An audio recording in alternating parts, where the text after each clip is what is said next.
Welcome. I'm Ambassador Pauli Dobriansky, and I look forward to welcoming you to my lecture on March 22nd on the topic of the future of U.S. transatlantic relations. This couldn't be more timely, and I think it will be of great interest given the very tragic events that are playing out now in Ukraine.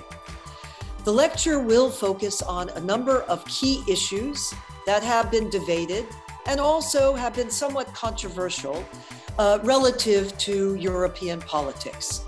I plan to focus on the issue of Brexit and what has it meant, the issue of NATO burden sharing and where we were before, where we are now, the question also of divisions in Europe. And what do I mean here?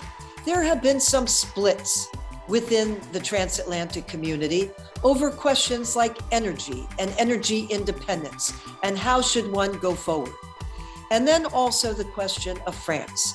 France in particular has put forward a number of policies that have ramifications for the transatlantic community at large. In particular, France has an EU strategy, has called for an independent European army, and we will also spotlight and discuss these issues.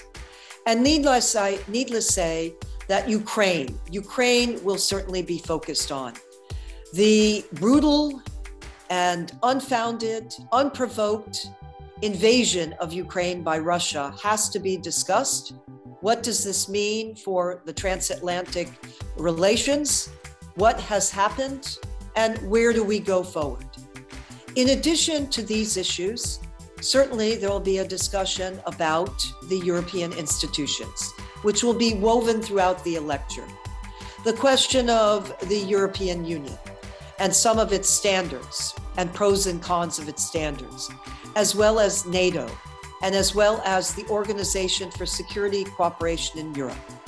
I plan during my lecture, in fact, to also take the time to focus on Poland in particular. Poland is a strategic partner of the United States, and Poland also has played a very pivotal role and leadership role in the European Union, in the Organization for Security Cooperation for Europe, and certainly with regard to NATO.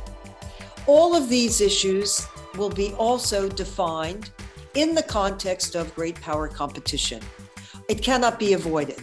We will look at Russia's goals and objectives and what they mean for the transatlantic community, and also that of China. Both Russia and China have a goal to seek the diminishment of US power and also to fragment the alliance. So this will also be part of the lecture. I look very much forward to seeing you on March 22nd. We're going to have not only an exciting discussion of the transatlantic relationship, but I look very much forward to your comments and to your questions. So I'll see you March 22nd for the lecture on the future of US transatlantic relations. Thank you so much.